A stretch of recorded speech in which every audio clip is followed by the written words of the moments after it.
Assalamualaikum warahmatullahi wabarakatuh. Perkenalkan, nama saya Siti Nurhajijah, NIM 2020502070, kelas 252 BPIC, Prodi Bimbingan dan Penyuluhan Islam, Fakultas Dakwah dan Komunikasi, UIN Raden Patah Palembang.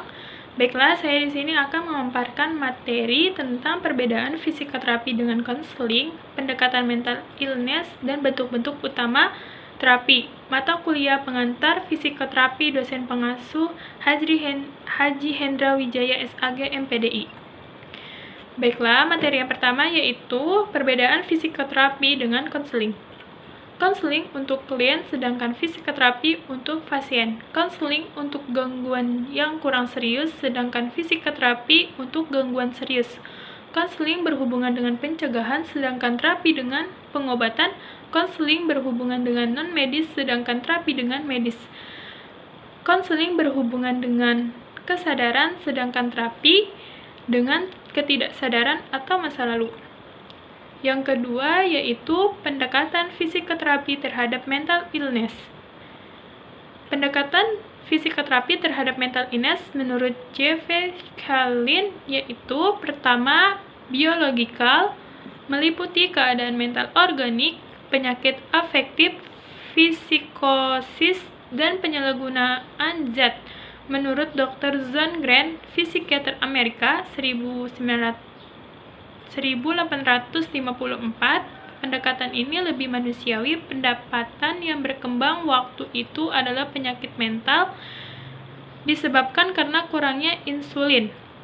Yang kedua yaitu psikologi kal, meliputi suatu peristiwa pencetus dan efeknya terhadap fungsian yang buruk, sekuel pasca traumatik, kesediaan yang tak terselesaikan, krisis perkembangan, gangguan pikiran, dan respon emosional penuh stres yang ditimbulkan.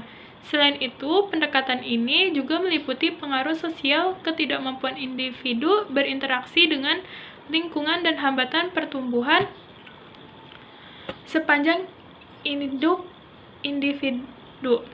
Ketiga, sosiologikal, meliputi kesukaran pada sistem dukung sosial, maka sosial atau budaya dari gejala dan masalah keluarga. Dalam pendekatan ini harus mempertimbangkan pengaruh proses-proses sosialisasi yang berlatar belakang kondisi sosial budaya tertentu.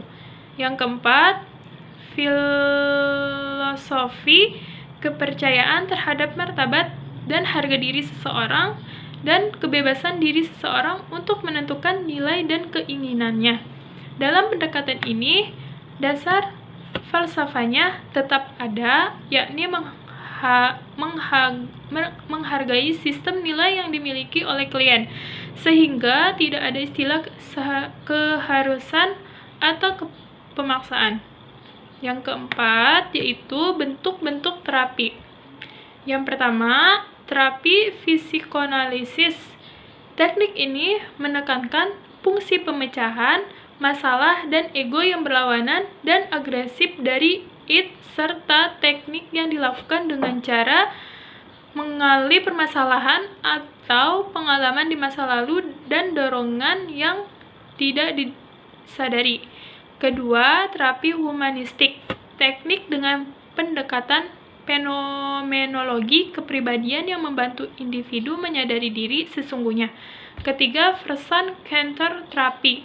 Teknik berpusat pada pribadi dengan memberikan suasana aman, bebas agar klien mengeksplorasi teknik nyaman. Keempat, logoterapi. Bentuk penyembuhan melalui penemuan makna dan pengembangan makna hidup, lebih dikenal dengan terapi traumeni. Kelima, analisis transaksional atau Berne. Teknik analisis transaksional dilakukan bahwa setiap transaksi dianalisis, klien nampak menggalakkan tanggung jawab yang diarahkan untuk mau menerima tanggung jawab pada dirinya, sehingga klien dapat menyeimbangkan egomannya serta melakukan introspeksi terhadap games yang dijalani. Keenam yaitu rational emotive therapy atau ELIS, teknik dengan melakukan disputing intervention atau meragukan, membantah terhadap keyakinan dan pemikiran yang tidak rasional pada agar perubahan pada keyakinan, pemikiran, dan falsafah rasional yang baru sehingga lahir perangkat perasaan yang baru. Dengan demikian, kita tidak akan merasa tekanan, melainkan kita merasakan segala sesuatu sesuai dengan situasi yang ada. Ketujuh yaitu teknik terapi perilaku. Teknik ini menggunakan prinsip belajar untuk memodifikasi perilaku individu. Kedelapan atau yang terakhir yaitu terapi kelompok dan terapi keluarga.